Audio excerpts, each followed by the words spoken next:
कौन से उद्योग को कोरोना वायरस की वजह से सबसे ज़्यादा नुकसान हुआ है, कौन से उद्योग को फायदा हुआ है और आने वाले समय में कौन से उद्योग के अच्छे दिन आने वाले हैं, जानेंगे इन सारे सवालों के जवाब इस वीडियो में एक बहुत ही इनोवेटिव टूल को यूज़ करके जिसका नाम है माइंड मैप। मैं हूं अभिजीत और आप देख रहे हैं हमारा YouTube channel online Vidya, all for education, education for all.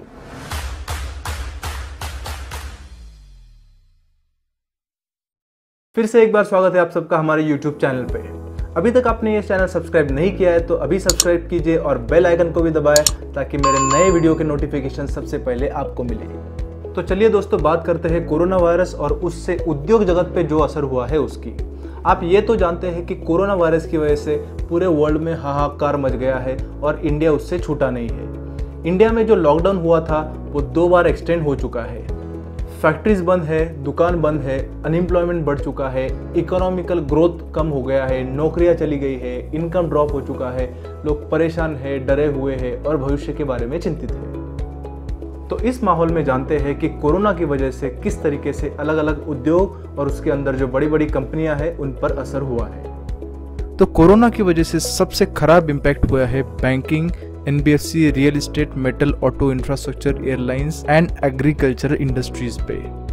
Medium effect हुआ है utilities, oil and gas, telecom, technology, insurance और केमिकल उद्योग पे। और इंडस्ट्रीज जिस पे सबसे कम असर हुआ है उसमें आते हैं pharma, health care, FMCG, software और रिटेलिंग इंडस्ट्रीज।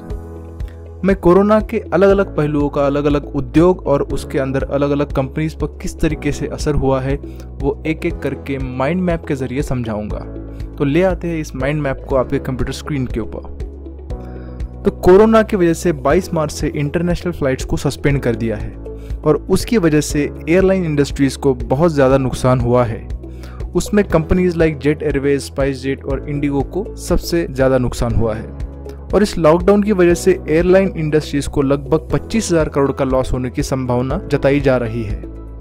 उसके बाद अगला उद्योग इससे अफेक्ट हुआ है वो है ट्रैवल एंड टूरिज्म, जिसमें बहुत से प्राइवेट और पब्लिक लिमिटेड कंपनीज ऑपरेशनल है जैसे Cox and Kings, Thomas Cook, Veena World, Kesari Tours, Club Mahindra, Make My Trip, यात्रा.com वगैरह। एक अंदाज के अनुसार टूरिज्म इंडस्ट्री में लगभग 3 करोड़ 80 लाख लोग अनएम्प्लॉयड हो सकते हैं। और सीधा असर हुआ है ग्लोबल सप्लाई चेन के ऊपर, जिससे इंपोर्ट और एक्सपोर्ट बहुत ज़्यादा अफेक्ट हुए हैं और उसकी वजह से मैन्युफैक्चरिंग में दिक्कतें आ रही है। तो इस तरीके से अलग अलग इंडस्ट्रीज फ्लाइट सस्पेंशन की वजह से प्रभावित हो गई है और भविष्य में यह सस्पेंशन कब हटेगा इसके बारे में भी अनिश्चितताएं है। अब चलते हैं अगले पहलू की तरफ जो कि है फियर, डर, जो बहुत ही प्रोमिनेंट है ऐसे समय में और इसकी वजह से लोगों ने पब्लिक गैदरिंग करना बहुत कम कर दिया है और भविष्य में यह कम रहने की संभावनाएं है। मगर इसकी वजह से जो हॉस्पिटैलिटी उद्योग है वह बहुत ज़्यादा प्रभावित हो गया है, जिसमें आते हैं amusement parks, hotels, restaurants, resorts, malls, multiplex और इससे संबंधित जो कंपनीज है वह सारी इससे प्रभावित हो गई है। लॉकडाउन की वजह से बहुत सारे कंपनीज और फैक्ट्रीज बंद है और इसकी वजह से पेट्रोल और डीजल का डिमांड में बहुत ज़्यादा गिरावट आ गई है और इसी की वजह से उससे संबंधित जो कंपनीज है जैसे कि ONGC, रिलायंस वगैरह, ये सारे भी नेगेटिवली अफेक्ट हुए हैं। एग्रीकल्चर सेक्टर इंडिया के GDP में 17% कंट्रीब्यूट करता है और इंडिया में लगभग 60% एम्प्लॉयमेंट क्रिएट भी करता है। मगर लॉकडाउन की वजह से बहुत सारे मजदूर अपने गांव लौट गए हैं और जो पेरिशेबल नेचर के प्रोडक्ट्स है उनको काफ़ी नुकसान हुआ है क्योंकि वर्क फोर्स का शॉर्टेज है और ट्रांसपोर्टेशन के इश्यूज है। ट्रांसपोर्टेशन एंड लॉजिस्टिक्स के ऊपर बहुत सारी रुकावटें हैं और इसकी वजह से यह उद्योग भी काफ़ी नुकसान झेल रहा है। इन सारी निगेटिविटी और प्रॉब्लम्स की वजह से कंपनीज को फाइनेंशियल लॉसेस हो रहे हैं और कॉस्ट कटिंग करने के लिए जॉब और सैलरी कट्स किए जा रहे हैं और इसकी वजह से लोगों का इनकम ड्रास्टिकली कम हो गया है और इसकी वजह से लोगों ने लोन EMIs को या तो डीले या डिफॉल्ट करना शुरू कर दिया है और इसका सीधा असर बैंकिंग सेक्टर पे हो रहा है क्योंकि उनके NPAs और बैड डेट्स बढ़ते जा रहे हैं। हालांकि RBI ने 3 महीने का लोन मोरेटोरियम अलाउ किया है, बट ये शॉर्ट टर्म उपाय है क्योंकि बिजनेस नहीं हो रहा है, वर्कफोर्स अवेलेबल नहीं है और पे कट्स हो रहे हैं और ऐसी सिचुएशन में डाउटफुल है कि कितने लोग रीपेमेंट कर पाएंगे और आने वाले समय में एक अंदाज से अगर कोरोना महामारी लंबे समय तक चलती है तो ये बैड डेट्स डबल हो जाएंगे। तो जॉब्स नहीं है, इनकम कम है तो ऑब्वियसली इन्वेस्टमेंट्स भी डिक्रीज हो जाएंगे। Investments in mutual fund, insurance and stock market जो कि रिस्की माने जाते हैं वो बहुत कम होने वाली है और इसकी वजह से उससे रिलेटेड जो कंपनियां हैं वो भी निगेटिवली इफेक्ट होने वाली है। और चौथा और सबसे बड़ा पहलू है कंज्यूमर कॉन्फिडेंस और लोगों के भविष्य के बारे में एक्सपेक्टेशंस। तो अभी सिचुएशन ऐसा है कि लोगों का इकोनॉमी पे कॉन्फिडेंस कम हो गया है और उनको ऐसा लगता है कि इकोनॉमी जल्दी रिकवर नहीं होगी और इसकी वजह से जो डिस्क्रिशनरी गुड्स है जिसे नॉन इसेंशियल कैटेगरी में गिना जाता है उसमें स्पेंडिंग और कंजम्पशन बहुत कम होने वाला है। ऑटोमोबाइल एंड एंसिलरी उद्योग जिसमें बहुत से बड़े और बहुत ज़्यादा छोटे मोटे प्लेयर्स हैं जो उसके ऊपर निर्भर है, उनका डिमांड बहुत ज़्यादा घटने वाला है। एक तो पहले से ही BS4 के नए एमिशन नॉर्म्स की वजह से डिमांड में स्लो डाउन है और अब कोरोना की वजह से इंडिया का ऑटोमोटिव मार्केट 4 साल पीछे चला गया है। दूसरा डिस्क्रिशनरी उद्योग है रियल एस्टेट एंड कंस्ट्रक्शन। लोग इसेंशियल गुड्स के लिए पैसा खर्च करेंगे और बचा हुआ पैसा सेव करेंगे क्योंकि उन्हें लगता है कि वह पैसा उन्हें बुरे समय में काम आएगा और ऐसे समय वह रियल एस्टेट जैसी चीज़ें नहीं खरीदेंगे और उसकी वजह से रियल एस्टेट सेक्टर बहुत प्रॉब्लम में आने वाला है और ऊपर से रिवर्स माइग्रेशन हो रहा है जिससे डिमांड घटने वाली है। बहुत सारे ऐसे उद्योग हैं जो रियल एस्टेट पर निर्भर है और वो भी इससे नेगेटिवली अफेक्ट होने वाले हैं जैसे कि steel, ceramics, marble, sanitary ware, furniture, paint and cement. ये सारी चीज़ें रियल एस्टेट में लगती है और उसका डिमांड घटने की वजह से ये उद्योग भी डिमांड में कमी देखने वाले हैं।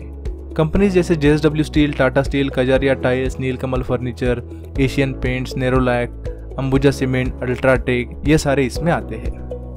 अब स्टील ऑटोमोबाइल में बहुत ज़्यादा यूज़ होता है, इसकी वजह से यहाँ पर स्टील इंडस्ट्रीज का बहुत ज़्यादा घाटा होने का पॉसिबिलिटी है।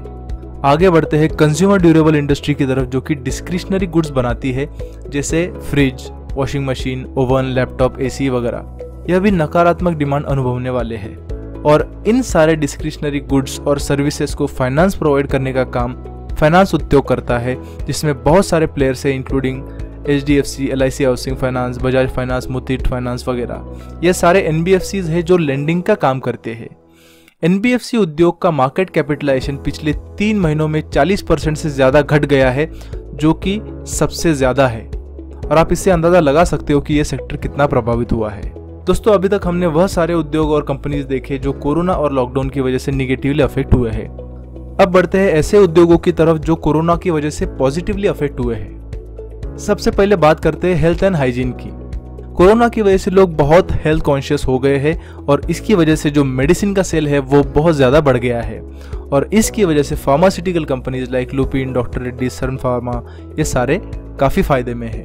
और एक चीज़ हुई है जो अच्छी तो नहीं है मगर हॉस्पिटल इंडस्ट्री के लिए पॉजिटिव है, वो है इंक्रीज इन हॉस्पिटलाइजेशन जिसकी वजह से हॉस्पिटल एंड अलाइड बिजनेसेस का रेवेन्यू बहुत बढ़ गया है। लॉकडाउन की वजह से बहुत सारे कंपनीज ने वर्क फ्रॉम होम करना शुरू कर दिया है जो कि IT कंपनीज के लिए बहुत अच्छा है और इसकी वजह से ये उद्योग इतना निगेटिवली इफेक्ट नहीं हुआ है। लॉकडाउन की वजह से लोग घर में फंसे हुए हैं और मनोरंजन के लिए over the top media service companies जैसे Hotstar, Voot, Sony Liv, Netflix इनका डिमांड बहुत ज़्यादा बढ़ गया है और उसे स्ट्रीम करने के लिए जो डेटा लगता है वो टेलीकॉम कंपनीज प्रोवाइड कर रही है और इस तरीके से इनमें दोनों का मुनाफा हो रहा है। आगे बढ़ते हैं आखिरी और सबसे महत्वपूर्ण पहलू की तरफ जो है कंज्यूमर इसेंशियल जिसे कंज्यूमर स्टेपल भी कहा जाता है। यह ऐसी चीजें होती है जो एक व्यक्ति कैसी भी आर्थिक परिस्थिति हो उसे खरीदता या उपयोग करता ही है। पहले आता है हाउस होल्ड गुड्स जिसमें राशन से लेके सारे फूड आइटम्स और पर्सनल केयर के प्रोडक्ट्स आते हैं जिसमें HUL, Dabur, ITC, Godrej consumer जैसी कंपनी का सेल्स स्काई रॉकेट हो गया है। लोगों ने 3-3, 4-4 महीने का राशन एडवांस में खरीद लिया है। Alcoholic and non alcoholic products like tobacco भी कंज्यूमर इसेंशियल्स में आते हैं जो लोग खरीदते ही हैं। अगला उद्योग है यूटिलिटीज जो सोसाइटी रन करने के लिए बहुत जरूरी होता है जिसमें इलेक्ट्रिसिटी एंड पावर, गैस और पानी जैसे उद्योग शामिल है और इन उद्योगों पे कोई भी नकारात्मक असर नहीं दिखाई पड़ता है।